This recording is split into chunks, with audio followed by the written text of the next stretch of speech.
యామిమాం పుష్పితాం వాచం ప్రవదంత్య విపశ్చితః వేదవాదరతాః పార్థ నాన్యదస్తితి వాదినః. పద అర్థం చూద్దాం రండి.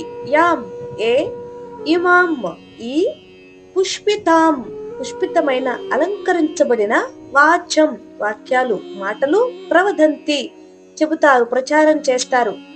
అవిపశ్చితః జ్ఞానం లేనివారు, వేద వాదరతాః వేదాల కర్మకాండ పట్ల ఆసక్తి కలిగిన వారు, పార్థ ఓ పార్థ అర్జున, నా కాదు, అన్యత్ ఇంకేమి ఇతర మార్గం, అస్తి ఉంది, ఇతి అని వాదినః వాదించేవారు చెప్పేవారు. ఇప్పుడు తాత్పర్యం చూద్దాం రండి.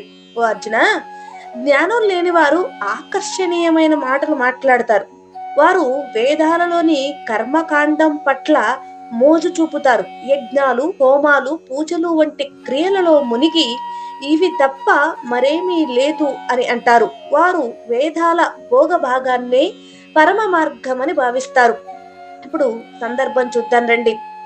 2వ అధ్యాయం 41వ శ్లోకంలో కృష్ణుడు చెప్తాడు, స్థిరమైన బుద్ధి ఉన్న వారి మార్గం ఒకటే, నిజమైన యోగి ఒకే లక్ష్యంపై దృష్టి పెడతాడు. అయితే ఈ శ్లోకంలో కృష్ణుడు వివరిస్తున్నాడు, జ్ఞానం లేని వారు వేదాల భోగ కథలతో మునిగి సత్యం మర్చిపోతారు.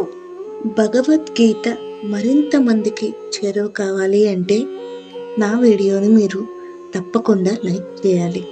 లైక్ చేసి మరింత మందికి చేరువయ్యేలా చేస్తారు అని కోరుకుంటున్నాను. ధన్యవాదాలు.